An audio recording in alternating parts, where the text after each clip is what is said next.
Assalomu alaykum mardum, man Parviz аз Нью-Йорк. Мехостам дар бораи телефонҳо гап занам. Кадом муҳоҷире ки тариқи green card, студентӣ ва бизнес бо дигар визаҳо ба Амрико мебиён, аз хотир набароед ки телефонҳои Android ки дар Тоҷикистон харидорӣ кардаед, дар Амрико нахоҳад дар тамоми ширкатҳо кор кунад. Масалан Verizon, AT&T, T-Mobile, Metro PCS Androidҳо хеле хуб кор намекунад.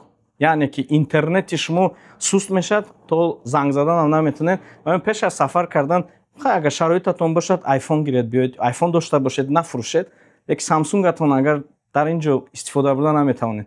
ягон чизои махсусӣ набошад, агар метавонед ба ягон кас ҳадия кунед ё ин ки фурӯшед ва ба ин ҷо биёед.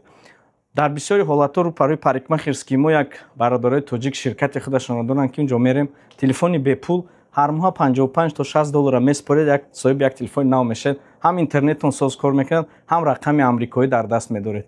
Обод бошед. Салому алайкум.